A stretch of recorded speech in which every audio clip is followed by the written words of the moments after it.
Moshagram Bankura rail line সংযুক্তিকরণের কাজ পরিদর্শনে Soumitra Khan. Moshagram Bankura rail line সংযুক্তিকরণের কাজ খতিয়ে দেখতে মোশাগ্রাম রেল স্টেশনে এলেন সাংসদ সৌমিত্র খাঁ। বহু প্রতীক্ষিত বাঁকুড়া হাওড়া ভায়া মোশাগ্রাম রেললাইন সংযুক্তিকরণের দাবি ছিল রেল যাত্রীদের। সেই দাবিকে মান্যতা দিয়েই শুরু হয় কাজ প্রায় শেষের পথে। এদিন সৌমিত্র খাঁ বলেন, সাধারণ মানুষের দীর্ঘদিনের দাবি ছিল এই রেল লাইনের। আমরা বারংবার প্রধানমন্ত্রীর সঙ্গে কথা বলেছি এবং তার ফলস্বরূপ আজ রেললাইন সংযুক্তিকরণের কাজ প্রায় শেষের পথে।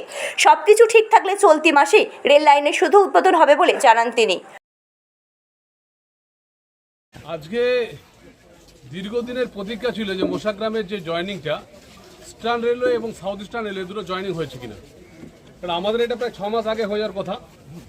তো সেখানে এত দেরি হলো করে নিজের চোখে দেখতে এলাম, তো দেখলাম কাজটা হয়ে গেছে, শুধু উদ্বোধনের দিন ফিক্সড করতে হবে।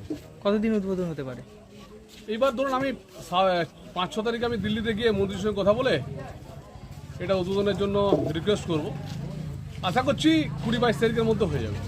এইটা মানে উদ্বোধন হলে তো মানুষের মধ্যে একটা বিরাট তাদের যোগাযোগ বলেছিলাম, এটার জন্য 40টা চিঠি দিয়েছি, 16 বার লোকসভায় নিজে আওয়াজ তুলেছি মোশাগ্রাম এই কানেকশনের জন্য, এবং রেলমন্ত্রীর কাছে নিজে শুধু এই লাইনটার জন্য 13 থেকে 14 বার ওনার সঙ্গে আলোচনা করেছি। এই এতদিনের প্রতীক্ষার প্রতীক্ষা এই পুজোতে এইবার। পূর্ব বর্ধমান থেকে মৃত্যুঞ্জয় জসের রিপোর্ট, সুন্দর বাংলা নিউজ।